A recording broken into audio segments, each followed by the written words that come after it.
ಪ್ರತಿಭಟನೆ ವೇಳೆ ಪೊಲೀಸರು ಲಾಠಿ ಚಾರ್ಜ್ ಮಾಡುವಂತಿಲ್ಲ. ಮಹತ್ವದ ಅಭಿಪ್ರಾಯ ವ್ಯಕ್ತಪಡಿಸಿದೆ ಸುಪ್ರೀಂ ಕೋರ್ಟ್. ಪ್ರತಿಭಟನೆ ಮಾಡುವಂತ ಹಕ್ಕು ಈ ದೇಶದಲ್ಲಿ ಪ್ರತಿಯೊಬ್ಬರಿಗೂ ಇದೆ. ಪ್ರತಿಭಟನೆ ಮಾಡುವಂತ ಸಂದರ್ಭದಲ್ಲಿ ಲಾಠಿ ಚಾರ್ಜ್ ಮಾಡಬಾರದು. ಶಾಂತಿಯುತ ಪ್ರತಿಭಟನೆ ನಡೆಸೋದು ವಿದ್ಯಾರ್ಥಿಗಳ ಮತ್ತು ಜನರ ಹಕ್ಕು. ಶಾಂತಿ ಪ್ರತಿಭಟನೆ ನಡೆಸೋದಕ್ಕೆ ಸಂವಿಧಾನನೇ ಗ್ಯಾರಂಟಿ ಕೊಟ್ಟಿದೆ. ಇನ್ಯಾರು ಗ್ಯಾರಂಟಿ ಬೇಕು? ಜುಲೈ 20ರಂದು ನಡೆದ ಗಲಭೆ ಕುರಿತು ಹಲವು ಅರ್ಜಿಗಳು ದಾಖಲಾಗಿದ್ದಾವೆ. ಪ್ರತಿಭಟನೆ ಹಿಂಸಾತ್ಮಕ ಆಗ್ತಾ ಇದೆ ಅಂತ ಲಾಠಿ ಚಾರ್ಜ್ ಮಾಡೋದು ಒಪ್ಕೊಳ್ಳೋದಕ್ಕಾಗಲ್ಲ. ವಿಚಾರಣೆಗೆ ಅರ್ಜಿಗಳ ಪರಿಗಣನೆ ವೇಳೆ ಸುಪ್ರೀಂ ಕೋರ್ಟ್ ತನ್ನ ಅಭಿಪ್ರಾಯವನ್ನು ವ್ಯಕ್ತಪಡಿಸಿದೆ. ಪೊಲೀಸರ ಮೇಲೆ ನಡೆದಿರುವ ಹಲ್ಲೆ ಬಗ್ಗೆಯೂ ಕೂಡ ವಿಚಾರಣೆಗೆ ಸುಪ್ರೀಂ ಒಪ್ಕೊಂಡಿದೆ. ಯಾಕೆ ಪೊಲೀಸರಿಗೆ ಸಮರ್ಪಕ ಸುರಕ್ಷಾ ಸಾಧನ ಕೊಟ್ಟಿರ್ಲಿಲ್ವಾ? ನೀವು ಅವ್ರನ್ನವರು ಪ್ರಿವೆಂಟ್ ಮಾಡ್ಕೊಳಕ್ ಆಗ್ತಾ ಇರ್ಲಿಲ್ವಾ? ಆ ಥರ ಎಕ್ವಿಪ್ಮೆಂಟ್ ಇಲ್ವಾ ಅವ್ರ ಹತ್ರ? ಇನ್ಫ್ರಾಸ್ಟ್ರಕ್ಚರ್ ಇಲ್ವಾ?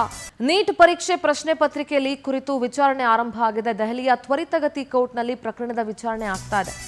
ಫಾಸ್ಟ್ ಟ್ರ್ಯಾಕ್ ಕೋರ್ಟ್ ಇದೆ. ನೀಟ್ ಪರೀಕ್ಷೆ ಪ್ರಶ್ನೆ ಪತ್ರಿಕೆ ಲೀಕ್ ಕುರಿತು ಮೊದಲ ದಿನವೇ ಸಿಬಿಐ ಪರ ವಕೀಲರು ವಿಚಾರಣೆಗೆ ಗೈರಾಗಿತ್ತು. ಆಗಸ್ಟ್ 3ರಂದು ವಿಚಾರಣೆಯನ್ನ ಮುಂದೂಡಿದೆ ಫಾಸ್ಟ್ ಟ್ರ್ಯಾಕ್ ಕೋರ್ಟ್.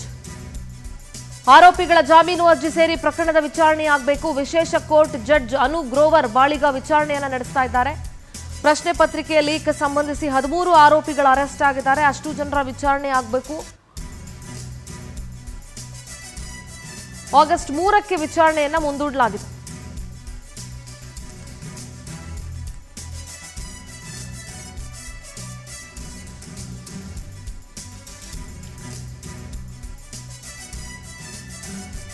ಮೊದಲ ದಿನವೇ ಸಿಬಿಐ ಪರ ವಕೀಲರೇ ವಿಚಾರಣೆಗೆ ಗೈರಾಗಿದ್ರು.